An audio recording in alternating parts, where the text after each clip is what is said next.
Hello, this is the Lord's Legion and welcome to the Best Villains Ever, the show in which I talk about a specific villain and break down the backstories, powers, abilities, greatest feats and why I love them so much. And in this episode I want to tackle one of the most iconic villains of all time, Megatron.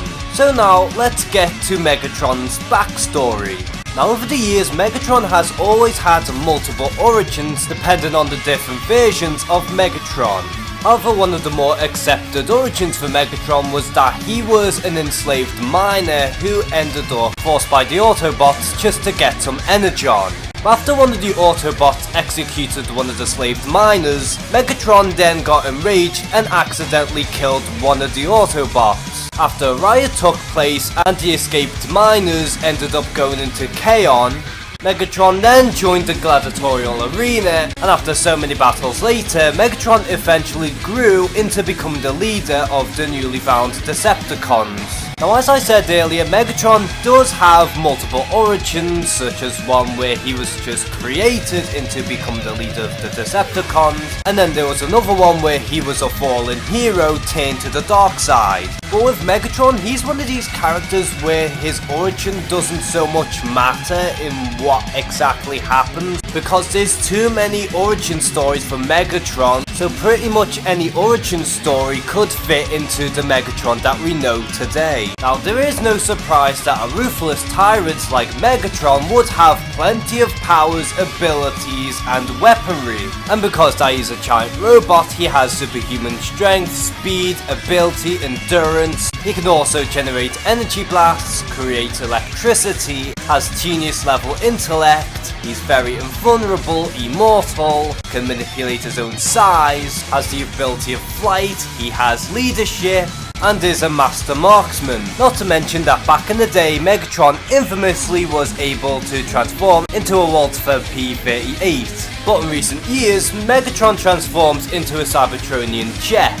And alongside that, Megatron does have a few weaponry at his disposal. Most commonly his fusion cannon, which is very devastating. And along with that, Megatron could also bring out his energy mace. And some versions of Megatron could even summon a form of blade, just so that he could penetrate his enemies.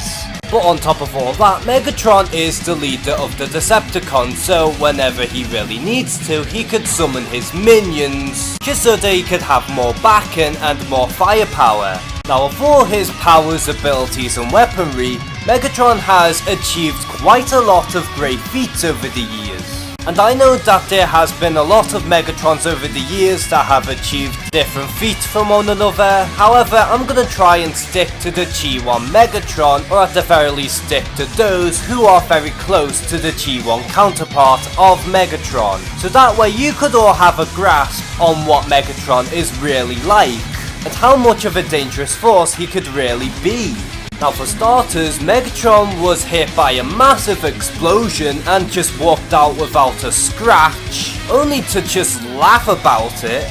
And also many military tanks came just to try and shoot at Megatron, and not a single missile hit. And speaking of tanks, Megatron is that strong that he punched through a tank effortlessly. Megatron's fusion cannon is so powerful it blew up an entire building with one blast. Megatron has also killed Optimus Prime numerous times, whether he just ripped out his matrix or just flat out punched right through Optimus Prime. Megatron is also able of beating the shit out of Grimlock, who not only is more powerful than Optimus Prime in terms of physical strength, but was also in his T-Rex form. He could also literally backhand a missile and not be harmed, and could also knock out 3 Seekers at the same time with only one blast from his fusion cannon. Megatron also once got punched by Devastator, only to crave for more punishment, which then led to Devastator trying to punch Megatron at full force, only then for Megatron to just block the punch and hold his own. And on top of that, Megatron has climbed his way to be the leader of the Decepticons and maintained that throne through thousands of years. And despite how characters like Starscream would try to overthrow Megatron and claiming that role as the leader of the Decepticons, only for Megatron to wipe the floor with anyone that stands in his way and tells them once and for all that there could only be one leader of the Decepticons.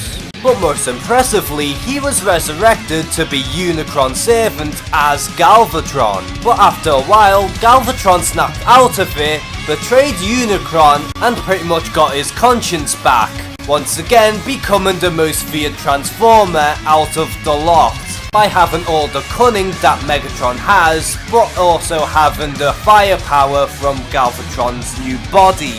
Now over the years, Megatron has different versions and incarnations of himself. One of the more well-known incarnations is, of course, the Beast Wars, to which I've never seen much of growing up, so I don't really have any attachments to this version. And of course you have the current Michael Bay movie universe, to which despite his ugly appearance, I personally don't mind because Megatron is still a threatening leader of the Decepticons. And of course we have the one in Transformers Prime, which is the perfect amalgamation between Gen 1 as well as the movie version. And in my eyes, this is one of the better incarnations of Megatron. Also, we have the War for Cybertron version of Megatron, which is also linked with the Transformers Prime incarnation, and again, this is a pretty good version of Megatron. But by far my favourite incarnation of Megatron is of course the one from Transformers Animated, as not only is he a very powerful version, but he's also deadly, sinister, cunning, and above all else has a very memorable voice. This version has took bits and pieces of everything that came before and created this perfect incarnation of Megatron. He was cold, calculating, powerful, badass, and even at some point he was scary. Now I know that there's plenty more incarnations of Megatron that I've left out, but these are some of the better versions, and if I went through all of them then I'd be here all day. But the reason why Megatron works so much is because he is such a tyrant. Megatron is such a classic and iconic villain that even with his simplicity, there are plenty of different versions that you could get intrigued by. But in every version of Megatron, he is always this ruthless badass who is always the hero of his own story. All Megatron wants to do is conquer everything, and he thinks that that will bring peace when really it's just causing tyranny.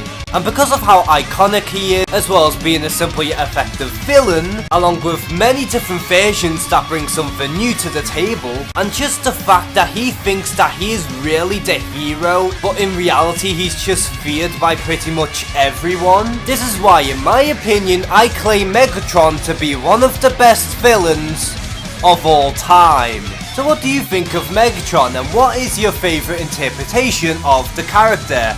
Comment below and share some thoughts. And as always, thank you guys for watching this video. Please like and subscribe. Take care and have a good one.